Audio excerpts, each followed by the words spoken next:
नाज़रीन आदाब, न्यूज़ 18 उर्दू में आपका इस्तकबाल है। मैं हूं मोहम्मद विसाल आज़म और आप देख रहे हैं खबर खास में आज ख़ास तौर से हम 3 अहम खबरों का जिक्र करेंगे। जो 3 अहम वाक़यात हैं उनमें सबसे पहले जिक्र करेंगे हम बिल्किस दादी का। जी हाँ, आपने बिल्कुल सही समझा। बिल्किस दादी जो शाहीन बाग से काफ़ी शोहरत उन्होंने हासिल की, जो CAA मुखालिफ एहतजाज हो रहा था उसको किस तरह उन्होंने लीड किया शाहीन बाग में, और उस एक शाहीन बाग को देखते देखते पूरे मुल्क में कई शाहीन बाग बन गए थे। तो अब चूंकि बिल्किस दादी को टाइम मैगज़ीन ने भी कवर किया है और हिंदुस्तान की 5 बड़ी शख्सियतों में उन्होंने एक बताया है, तो आज बिल्किस दादी ने प्रेस कॉन्फ्रेंस की है और वहाँ पर कई ऐसे मुद्दों को उन्होंने उठाया। ख़ास तौर से CAA मुखालिफ एहतजाज में जो लोग भी अब दिल्ली दंगे के नाम पर फंसे हैं उनके ख़िलाफ़ उन्होंने आवाज़ उठाई। उनका कहना है कि मोदी जो है वज़ीर आज़म हमारे बेटे जैसे हैं और मैं उम्मीद करती हूँ कि वो हमारे मुतालबात पूरे करेंगे। तो आज प्रेस कॉन्फ्रेंस उन्होंने क्या कहा ये आपको बताएंगे। साथ ही दूसरी अहम खबर है कि रांची में एक ऐसे दौर में इंसानियत की अनोखी मिसाल देखने को मिली है कि जब जा बजा मुनाफरत की बातें सुनने देखने को मिलती है, उन्हीं हालात में रांची में एक इमाम ने, जो मस्जिद के इमाम हैं, उन्होंने एक हिंदू भाई की अर्थी को न सिर्फ कांधा दिया बल्कि उसे शमशान घाट तक भी पहुंचाया। और जो उनके अपने रिश्तेदार थे, करीबी थे, उन्हें इस बात का डर था कि कोरोना के वजह कर कहीं इन्फेक्शन ना हो जाए। नतीजा ये हुआ कि जो मुतवफ़ी था उसके अपने रिश्तेदार और करीबी उनसे दूरी बना कर रखे, लेकिन उस इमाम जो थे इरशाद साहब वो आगे आए, उन्होंने इस नेक काम को अंजाम दिया। इसके बारे में आपको तफसील बताएंगे।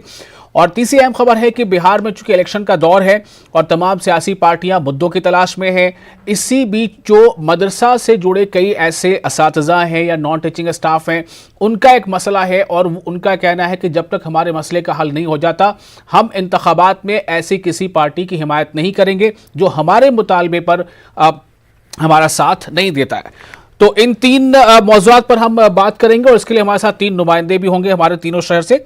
तो हम सबसे पहले रुख करेंगे अपने नुमाइंदे खुर्रम शहजाद का, जो हमारे साथ दिल्ली से जुड़ रहे हैं।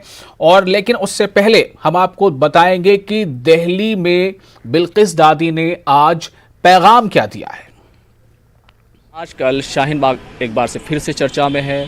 चर्चा में इसलिए है कि टाइम्स मैगज़ीन ने 100 प्रभावशाली 100 सबसे ज़्यादा बाअसर शख्सियात की लिस्ट छापी है। उसमें वज़ीर आज़म नरेंद्र मोदी के साथ साथ शाहीन बाग की बुज़ुर्ग खातून, कितनी बड़ी इज़्ज़त अफजाई है, आपको पता है इसको? पता है। जब सब ने मिल कर हमारा साथ दिया, जब भी तो हम इतने ऊंचे पर पहुँचे। कोई ना देता तो हम कहाँ पहुँचते। हम तो अकेले क्या करते। सब ने, हिंदू भाई ने, सिख ने, ईसाई ने और मुसलमानों ने, सब ने हमारा साथ दिया। जब भी तो हम इतने ऊंचे पर आ गए, नाम आ गया हमारा, निकाह को आ रहा। और फिर इंसाफ पर बैठे हम। कोई हमने लड़ाई ना करी, दंगा ना करा। जो कोई कह रहा कह ले, कह के चला जा। क्या आप उस लिस्ट में आपका नाम है, वज़ीर आज़म नरेंद्र मोदी साहब का भी नाम है। हाँ, तब उनको भी हम कह, वे भी मोदी जी भी हमारे बेटे हैं। कैसा हमने अपने बच्चों को जन्म दिया, मोदी जी की अम्मी ने उनको जन्म दिया। आखिर तो सब एक माँ बाप से पैदा, कोई अलग थोड़ा ही है। उंगली काटो सफ़ेद थोड़ा ही निकलेगा, सबका खून लाल निकलेगा, सब एक है। सब ये जो नागरिकता कानून है, शरीयत तरमीमी कानून जिसे उर्दू में हम कहते हैं, इसको लेकर के आप वज़ीर आज़म से क्या कहेंगी? क्योंकि उन्होंने बात तो मानी नहीं आपकी। ना मानेंगे, इंशाअल्लाह भरोसा है। एक दिन ना एक दिन मानना पड़ेगा।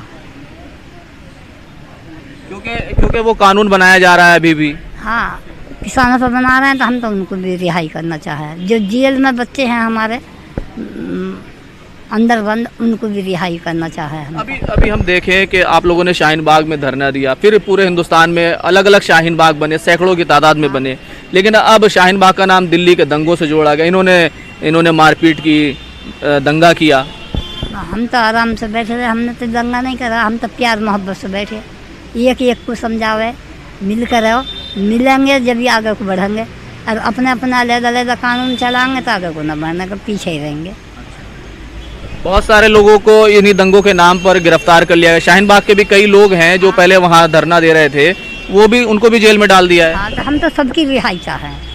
सबकी, जो बच्चे हैं, हिंदू के हो क्या मुसलमान के हो, सिख के हो क्या ईसाई के हो, सबकी रिहाई चाहे हम तो। और करेंगे, दुआ करेंगे, इनके ताई दुआ भी करेंगे, कोशिश भी करेंगे, सब कुछ हो गया। ये जो नागरिकता कानून है, क्या आपको लगता है ये गलत है और क्या इस पे दोबारा से धरना देंगी आप? नहीं, कोई जरूरत नहीं। जब ये वापस ले लेंगे तो फिर क्या जरूरत पड़ी है? तुम भी खुशहाल रहो, हम भी खुशहाल रहे, हमारे बच्चे भी रहे, सब भाई अपने ही हैं, कोई गए थोड़ा ही हैं। वजीर आजम को आप अपना बेटा कह रही हैं, हाँ। आप उनसे मिलेंगी, बताएंगी, कहेंगी इसको वापस लो, इसको ऐसा करो? हाँ कहेंगे, जब आवाज़ उठाओगे जब तो उन्हें पता चलेगा, जब आवाज़ ना उठाएंगे तो उन्हें कैसे पता चलेगा क्या मांग है इनकी? मिलने जाएंगी उनसे? हाँ, जो बुलाएंगे तो जाएंगे। अच्छा। हाँ, जो बुलाएंगे तो चले जाएंगे, क्या हो जाएगा? आखिर तो बेटा ही है वो भी।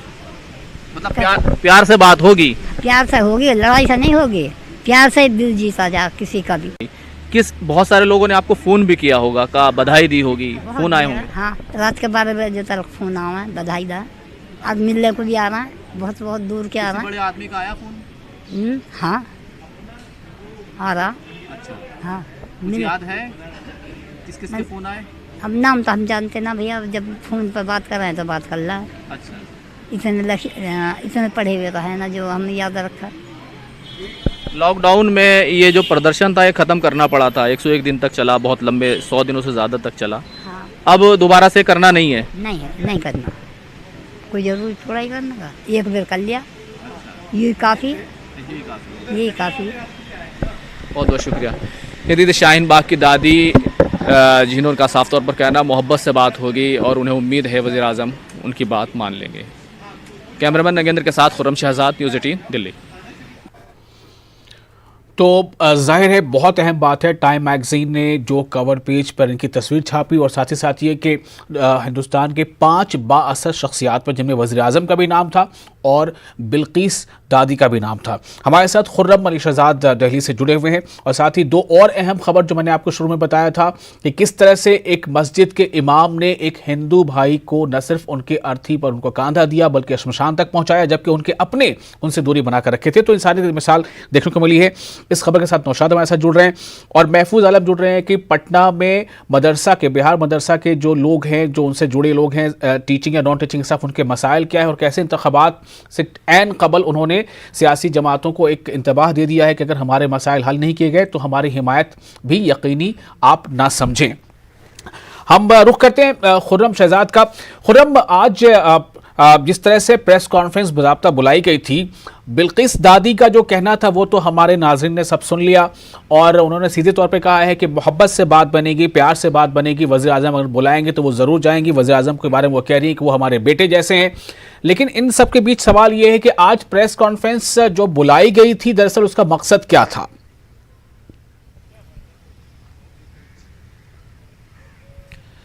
देखिए विशाल, क्योंकि आप देखेंगे अभी दिल्ली में दिल्ली फसाद को लेकर जो दिल्ली पुलिस की जांच चल रही है, दिल्ली स्पेशल सेल की जांच चल रही है, उस को अगर देखें तो वो 2 नुकात पर है। एक तो ये कि दंगों में कौन कौन लोग शामिल थे, उन लोगों ने क्या किया, दंगों की जांच हो रही है सीधे तौर पर, और दूसरे कि दंगों की साजिश किसने की थी, फसाद की साजिश किसने की थी।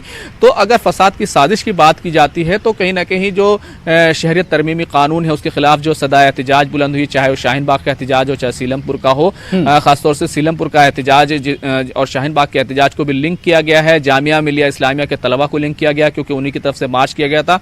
तो ये जो पूरा मौजू है क्योंकि लिंक है और इसमें क्योंकि टाइम मैगजीन ने बिल्किस दादी को एक तरीके से उन्हें कहा कि ये जो है पुरअमन जो प्रोटेस्ट है, एहतजाज है, उसका एक चेहरा थी और इन्होंने खवातीन को लीड किया, दस्तूर को बचाने को लीड किया। तो शाहीन बाग का जो पुरअमन चेहरा है एहतजाज का, उसको आगे करने के लिए बेसिकली इस पूरी प्रेस कॉन्फ्रेंस की, इस पूरा प्रोग्राम का इनेकाद किया गया था। और यही वजह है कि उस प्रेस कॉन्फ्रेंस प्रोग्राम के दौरान जो खवातीन थी जो शामिल हुई, चाहे वो सैयदा हमीद हो या दूसरी जो है यानी राजा हो, उन लोगों ने साफ तौर से खुलकर कहा कि बहुत सारे जो सामाजिक कारकुन हैं जो शामिल हुए थे शहरियत तरमीम कानून के खिलाफ एहतजाज में, उनकी जो गिरफ्तारी हुई है वो गलत है, चाहे वो उमर खालिद हो, चाहे वो खालिद सैफी हो, चाहे वो मीरान हैदर हो जामिया मिलिया इस्लामिया के, और भी जामिया अलुमनई बहुत सारे हों, उन तमाम लोगों की गिरफ्तारी गलत है क्योंकि ये लोग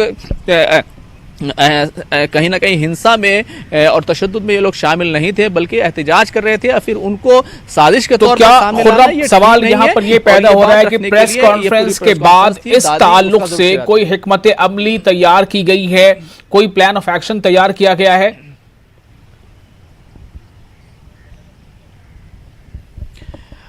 देखिए, लगातार इस सिलसिले में वाज़े तौर पर कोई एक्शन प्लान हो, क्योंकि अभी दिल्ली हो या फिर पूरा मुल्क हो, उसमें कोरोना वायरस की वजह से डिजास्टर एक्ट नाफिज है और एहतजाज की या फिर लोगों के जमा होने की इजाज़त नहीं है, कोई एहतजाज शुरू नहीं किया जा सकता। लेकिन हम ये लगातार देख रहे हैं ऑनलाइन तरीके से आवाज़ उठाई जा रही है, अदालत में अपनी बात रखी जा रही है, खतूत लिखे जा रहे हैं, चाहे सदर जमहूरिया हिंद को खत लिखा गया हो या फिर वजीर आजम को या फिर दिल्ली के वजीर आला अरविंद केजरीवाल को खत लिखा गया हो, तो ये तमाम चीजें हो रही हैं और उसी की एक कड़ी है जिसको हम देख सकते हैं कि इस तरीके से ये पूरा प्रोग्राम हुआ और ये बात कहने की कोशिश की गई कि यूनाइटेड अगेंस्ट हेट हो या जामिया कोऑर्डिनेशन कमेटी हो या जामिया अलुमनई हो या फिर पिंजरा तोड़ ग्रुप हो, इस तरह के जो ग्रुप्स हैं उनकी जांच दिल्ली पुलिस कर रही है। लेकिन बहुत सारे लोग ऐसे हैं जो बेगुनाह होने के बावजूद गिरफ्तार हुए हैं और जेलों में हैं और वो और जाहिर है कि बिल्किस दादी ने भी कहा है कि हमें आवाज तो उठाना ही पड़ेगी, अगर आवाज नहीं उठाएंगे तो फिर ये आवाज पहुंचेगी कैसे, इंसाफ तक कैसे हम कैसे हमकिनार होंगे। अब दूसरी खबर की तरफ रुख करते हैं। झारखंड की खबर है। झारखंड के दारुल-हुकूमत रांची के धुरवा इलाके की एक मस्जिद के पेश इमाम ने इंसानियत की अनोखी मिसाल पेश की है। जी हाँ नाज़रीन, जैसे मैंने पहले कहा कि एक ऐसे दौर में जब जा बजा मुनाफरत वाली खबरें सुनने को मिलती हैं, ऐसे वाक़यात देखने को मिलते हैं, वहाँ पर हाफिज़ इरशाद ने अपने पड़ोसी मुतवफ़ी यानी जिनकी मौत हो गई थी, वो एक हिंदू शख्स थे, हिंदू भाई की अर्थी को न सिर्फ कांधा दिया बल्कि शमशान घाट पर आखिरी रस्मात में भी अपना ताउन पेश किया। दरअसल मस्जिद के ठीक सामने रिहाइश पजीर 65 साल राजकुमार भारती नामी शख्स की अचानक तबीयत बिगड़ने के बाद अस्पताल पहुंचने से कबल मौत हो गई थी, लेकिन आखिरी रस्मात के मौके पर बहुत कम ही उनके करीबी रिश्तेदार या उनके जाने वाले आगे आए। जाहिर है कि उनके खानदान वालों के लिए एक मसला बना हुआ था, लेकिन ऐसे में मस्जिद के इमाम इरशाद ने इनके मुश्किल को बहुत हद तक हल कर दिया है। मैं बताता हूं आपको कि क्या कहना है वहां लोगों का। इनका जमनी जो तहजीब है उसकी मिसाल, ये बात तो सही है अपनी जगह पर, लेकिन उससे पहले जो इंसान के जहन में ख्याल आना चाहिए और जो आया मुझे ख्याल, तो सबसे पहले इंसानियत है। और हमारे मज़हब में प्रॉफेट मोहम्मद सल्लल्लाहु अलैहि वसल्लम ने फरमाया है कि तुम्हारे पड़ोसियों का तुम पर ऐसे हुकूक़ हैं मानो जैसे तुम्हारे ख़ास अपने हों, सगे हों। और वो पड़ोसी में कोई इम्तियाज़ नहीं फरमाया अल्लाह के रसूल ने कि वो चाहे जिस अदियान व मज़ाहिब के लोग हों। और इसी फरमान को मद्देनज़र रखते हुए जब मुझे ज़रूरत महसूस हुई तो हम लोग आगे बढ़े और इसके बाद आप लोगों को मालूम है कि जहाँ तक ताउन हो सकता था, जहाँ तक सपोर्ट की जा सकती थी, कितना सब लकड़ी उकड़ी सब रखे थे। और वेद भैया जो है बस स्टैंड का वेद भैया जो है वो हमारे बहुत मदद किए हैं शुरू। तो सब मोहल्ले के आदमी हैं तो सब बढ़िया ही रहा, बस थोड़ी सी कोरोना के चलते लोग सहमे हुए तो हैं, लेकिन सामाजिक काम है तो आपको कुछ। और हमारे साथ नौशाद मौजूद हैं, रांची से हमारे नुमाइंदे। नौशाद, एक बहुत ही बेहतरीन मिसाल रांची के इमाम इरशाद ने पेश की है। जी बिल्कुल विशाल, जैसा कि आपने कहा कि एक जो है बेहतरीन मिसाल जो है देखने को मिली है यहाँ पे। और जैसे कि ये उम्मीद की जा सकती है कि हमारा जो मुल्क है अजीम जो है ना जमहूरी मुल्क है और यहाँ सदियों से जो भी मज़हब के लोग हैं, हिंदू मुसलमान, ये आपसी भाईचारे और कौमी यकजहती के माहौल में ज़िंदगी गुजारते रहे हैं। और इसमें ऐसे अक्सर जो है ना कहीं किसी न किसी मुकाम पे एक ऐसी मिसाल देखने को मिलती है। उसी तरह की मिसाल यहाँ पे देखने को मिली है झारखंड के दारुल-हुकूमत रांची के धुरवा के सेक्टर 4 में एक मस्जिद के इमाम ने पेश की है, जब उनके पड़ोसी जो हिंदू भाई थे राजकुमार भारती जो 65 साल थे, अचानक जब उनकी चीख पुकार की आवाज़ सुनी तो इमाम साहब उस घर पे गए जहां उन्होंने देखा कि वो 4-5 बच्चे ज़ारो कतार रो रहे हैं, उनकी अहलिया रो रही हैं। मालूम ये हुआ कि राजकुमार की अचानक तबीयत ख़राब हो गई। आनन फानन में उन्होंने अस्पताल इंतज़ामिया को ख़बर करके वो एम्बुलेंस को बुलाया, लेकिन एम्बुलेंस जो है उसमें भी जो है ना उन्होंने मदद की, लेकिन किस्मत जो है ना वो साथ नहीं दी, वो शख्स जो है ना उसकी का इंतकाल हो गया। और नतीजा ये है कि जब उसकी आखिरी रसूमात अदा करने का वक्त आया, जब वो तैयारियां जो है ना वो पूरी की जा रही थी, तो कोरोना का ऐसा खौफ था कि न सिर्फ पड़ोसी हिंदू भाई बल्कि उनके अपने अजीज़ व क़रीब जो रिश्तेदार थे वो भी जो है उस मौके पे वो तशरीफ़ नहीं ला सके। नतीजा ये हुआ कि वो इमाम साहब खुद वो देखकर वो दिल पसीज गया और उन्होंने वो इंसानियत के खिदमत मिसाल पेश करते हुए वो उस आखिरी रसूमात में शामिल हुए। जनाजे को, शव को जो यात्रा थी उसमें वो शामिल हुए। वो वहाँ से जनाजे को घर से निकालकर गाड़ी में जो है ना उन्होंने सवार किया और वहाँ से वो शमशान घाट गए। वहाँ पे उन्होंने लकड़ियाँ वगैरह जो भी आखिरी रसूमात जो होती है वहाँ पे, और उसमें उन्होंने ताबुन अपना पेश किया और इस तरह से एक इंसानियत की मिसाल पेश की। जब उनसे हमने ये दरियाफ्त किया तो उन्होंने वाज़े तौर पे कहा कि देखिए ये इस्लामी तालीमात के अलावा जो हिंदुस्तान की जो है ना एक रिवायत रही है कि कौमी यकजहती और भाईचारे की जो खूबसूरती है उसके तहत जो है ना एक जो फरीज़ा है उसमें से एक है कि इंसानियत का खिदमत करना। उसमें ना कोई मज़हब का कैद है और ना ही कोई जो है ना बरादरी की कैद है। इसी वजह से उन्होंने इस मौके पे भी जो है ना उन्होंने इस अपना एक फ़र्ज़ समझते हुए इस काम को अंजाम दिया। और उस पास के जो हिंदू बरादरी हैं के लोग हैं उन्होंने भी बड़ी खुशी का इजहार करते हुए उन्होंने इमाम साहब की पजीराई की। ना सिर्फ राजकुमार जो मुतवफ़ी शख्स हैं उनके अहल खाना ने ये तारीफ़ की, पजीराई की, बल्कि जो आसपास के हिंदू बरादरी के लोग हैं उन्होंने भी काफ़ी तारीफ़ की है और इसकी काफ़ी जो है ना लोगों में चर्चा है और ज़ेर जो है ना बहस है, मौजू है कि ये इमाम साहब के जो कारनामे वाकई में जो है ना काबिल सताइश है। ऐसे वक्त में जब चंद अफराद जो है अपनी ज़ाती अगराज के लिए कुछ जो है ना लोगों को जो मोहब्बत है, भाईचारा का माहौल है उसको पारा करने की कोशिश करते हैं, ऐसे माहौल में वो इंसानियत का पैगाम दे करके उन्होंने ये जो रिवायत को बरकरार रखा है और यही पैगाम दिया है कि जो हिंदुस्तान की जो खूबसूरती है आपसी भाईचारे की, गंगा जमनी तहजीब की, वो जो है ना ख़त्म नहीं हो सकती है। और इसी के मुताबिक उन्होंने वो काम किया है। काफ़ी जो है ना खुशी का भी इजहार किया और उन्होंने अपना इस फ़र्ज़ को समझते हुए उस काम को किया। जी विशाल। जी बहुत शुक्रिया नौशाद, एक बहुत अच्छी खबर के लिए, बहुत अच्छी खबर की रिपोर्ट के लिए। चूँकि ऐसी खबरें, ऐसे वाक़यात तो बहुत रूनमा होते हैं लेकिन ख़बरों की शक्ल में कई बार ये उस अंदाज से सामने नहीं आ पाती। और मैं उम्मीद करता हूँ कि हमारे नाज़रीन को भी ये ख़बर पसंद आई होगी। और साथ ही साथ ये कि इसका जो पैगाम है, यानी बिल्किस दादी जो पैगाम दे रही है कि मोहब्बत ही हर ताले की कुंजी है, वही पैगाम लगभग रांची के धुरवा इलाके के इमाम इरशाद दे रहे हैं। और अब हम रुख करते हैं अपने नुमाइंदे महफूज का, उनकी रिपोर्ट को लेकर। चूँकि बिहार में इलेक्शन का माहौल है और वहाँ पर ऐसे तमाम मुद्दे, तमाम तंजीमों के अब सर फहरिस्त आ रहे हैं। चूँकि इलेक्शन के मौके पर ख़ास तौर से ये मुद्दे सामने आते हैं ताकि सियासी जमातों पर एक दबाव भी बने। हालांकि ये जो मुद्दा भी है मदरसा से जुड़ा मुद्दा है, जिसको लेकर बिहार की नीतीश हुकूमत ने लगातार ये दावे करती रही है कि उन्होंने बहुत ज़्यादा इस शोबे में काम किया है। शिकायतें क्या है लोगों की, जरा सुनते हैं। बिहार असेंबली इंतखाब को लेकर तमाम सियासी पार्टियों की तैयारियां अपने शबाब पर है। बिहार में अगर बात माइनॉरिटी की जाए, अक़लियतों की जाए तो करीब 60% ऐसे हलके हैं जहां अक़लियती आबादी उम्मीदवारों की किस्मत का फैसला करती है। कई तरह के मुद्दे उठ रहे हैं। मदारिस के भी अपने मामले हैं। मदरसों के लिए हुकूमत ने कुछ काम भी किया है और कई काम ऐसे हैं जो अभी भी पेंडिंग में हैं, सर्द खाने में हैं, ठंडे बस्ते में हैं महकमे तालीम में। हम बात करेंगे मदरसों के भी लोगों से कि उनका क्या लाहे अमल होगा इस बार के इंतखाब में। अगर आपसे जानने की कोशिश करें कि इस बार के चुनाव में आप लोग क्या मुद्दों पे वोट कीजिएगा या क्या मुद्दे रहेंगे, तो क्या कहेंगे मदारिस को लेकर? नहीं, मदारिस के मामले में ये ज़रूर है कि मौजूदा वज़ीर आला नीतीश कुमार ने जो मदारिस के लिए किया है वो काबिल ज़िक्र है, लेकिन उसका बदला पिछले इलेक्शन में मदरसा वालों ने उनको दे दिया। इस बार मदारिस के बहुत सारे मुतालबात थे जिसको हुकूमत ने पूरा नहीं किया। हुफ़ाज़ कराम का मामला, 15/2/2011 का मामला, नए मदारिस, बस आज और कल के इसमें 8.5 साल उन लोग बग़ैर पैसे के ज़िंदगी बिता रहे हैं भूखे प्यासे। और ये सब तमाम मसले रहेंगे जो कि तनख्वाह नहीं मिला या मदरसों को मंजूरी नहीं मिली। आपसे जानना चाहें, आप लोग जो है काफ़ी तहरीक भी चलाए हैं, डेमोन्स्ट्रेशन भी किया, हुकूमत के ख़िलाफ़ भी किया और लगे रहे काफ़ी, क्या लगता है मसले हल हुए? कुछ भी मसले हल नहीं हुए। मुसलमानों के अक़लियतों के मसाइल वैसे के वैसे ही पड़े हुए।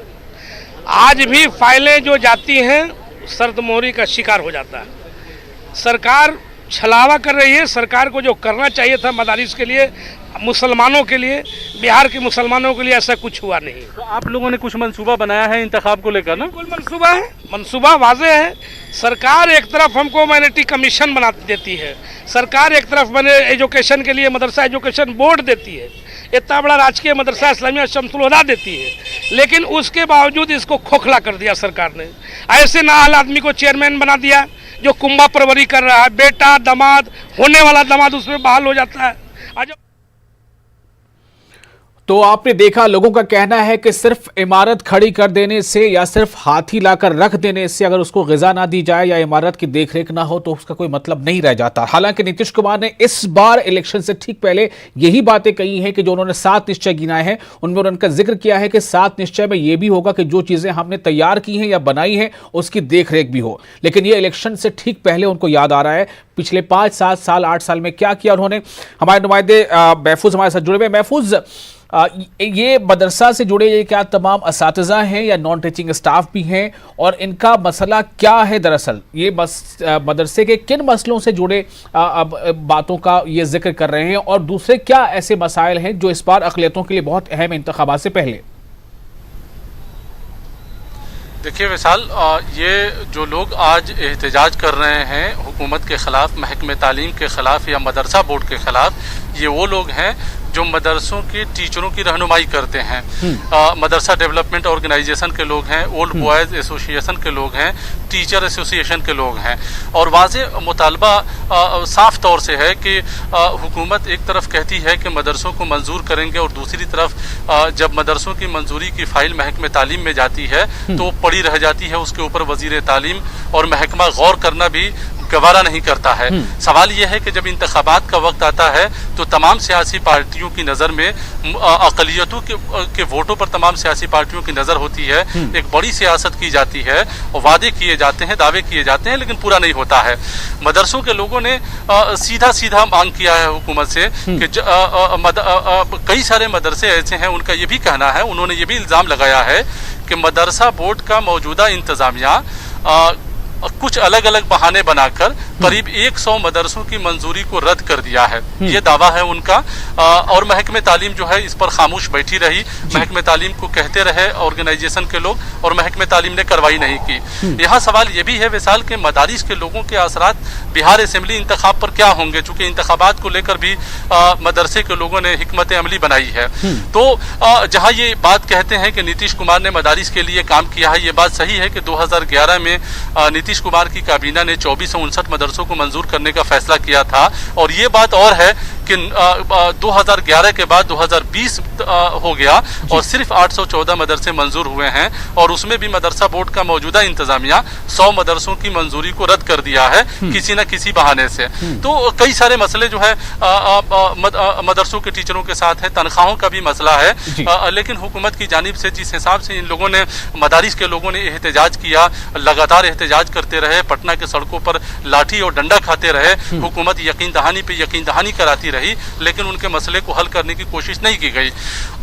मदरसा की इंतजामिया, मदरसा एसोसिएशन, मदरसा डेवलपमेंट ऑर्गेनाइजेशन इस बात से भी नाराज है कि महकमे तालीम कुछ नहीं कर रहा है। वजीर आला से नाराजगी अपनी जगह पर है, लेकिन सबसे ज्यादा नाराज ये वजीर तालीम से हैं, और इनका दावा है और इनका कहना है कि वजीर तालीम मदरसा बोर्ड के चेयरमैन से मिलकर मदरसों के इशू को कहीं ना कहीं दबाने की कोशिश किया है, दबाने का काम किया है। खास बात यह भी है विशाल कि मदारिस के लोगों ने अपोजिशन को भी अपनी तनकीद का निशाना बनाया है। वो ये कहते हैं कि जब भी वो एहतजाज करने पटना के सड़कों पर आए, उन्होंने कोशिश की अपोजिशन के लीडरों से मिलने की, अपोजिशन पार्टियों में शामिल जो मुस्लिम लीडर हैं उनसे मुलाकात करने की, लेकिन किसी ने भी उनके मसले को सुना नहीं, उनसे मुलाकात नहीं किया, तो नाराजगी दोनों सतह पर है। अब ये हिकमत मेरा सवाल ये है महफूज कि इलेक्शन से ऐन कबल और अब जबकि वहां ज़ाब्ते इखलाक का निफाज हो चुका है, इस तरह के एहतजाज का या आवाज़ बुलंद करने का नतीजा किस तरह से निकल पाएगा? देखिए विशाल, बात यह है कि मदारिस के लोग जो है एक दूसरे से राब्ते में रहते हैं और राब्ता बनाकर जो है कहीं ना कहीं हिकमत अमली तय करते हैं कि कौन सी पार्टी को वोट देना है और किस पार्टी को वोट नहीं देना है। बात सारा वोट से जुड़ा हुआ है। सियासी पार्टियां बिहार में जातों की गोलबंद करती है और उस गोलबंदी पर ही उम्मीदवारों का तय किया जाता है, उम्मीदवारों को टिकट मिलता है और आमतौर पे उम्मीदवार जात की गोलबंदी पर ही जीत कर आता है असेंबली में। अब सियासी पार्टियों की नजर में अगर तो आप ये कहना चाह रहे हैं महफूज कि ये मुद्दे मदरसों के या और दूसरे जो उर्दू अक़लियती इदारे हैं उनके वो तमाम मुद्दे कहीं ना कहीं इंतखाबात में असरअंदाज होंगे? बिल्कुल होंगे। कोई भी सियासी पार्टी जो है ये नहीं चाहेगी कि मदारिस के लोगों से नाराजगी मोल ली जाए, इसलिए भी कि मदारिस के लोगों के असरात जो है अपने अपने इलाके में होता है। वो कहीं इमाम हैं, कहीं मदारिस में मदरसे में पढ़ाते हैं बच्चों के, तो बच्चों के जरिए भी जो है वो सोसाइटी से बिल्कुल जुड़े होते हैं और उसके असरात बिल्कुल होते हैं। तो हर पार्टी ये चाह रही है, यही बात है कि मदारिस के लोग जो है उसके मदरसों के ऊपर भी सियासत हो रही है जबरदस्त तरीके से बिहार में, और जाहिर है इनके असरात भी होंगे। तो कहीं ना कहीं ये राब्ते में है और ये कोशिश जरूर इनकी होगी और है ये कोशिश कि ऐसे उम्मीदवार को इंतखाब करें जो इनकी बात सुनता है। चलिए, बहुत शुक्रिया महफूज आपका। उम्मीद करते हैं कि जो जिनके साथ मसाइल हैं उनकी ये काविश, उनका ये एहतजाज रंग लाएगा और जिनको ये सबक सिखाना चाहते हैं वो उसमें कामयाब होंगे। बहुत शुक्रिया। तो नाज़रीन, आज की ये 3 अहम खबरों के साथ खबर खास में आज फिलहाल इतना ही। मुझे दीजिए इजाजत। आदाब।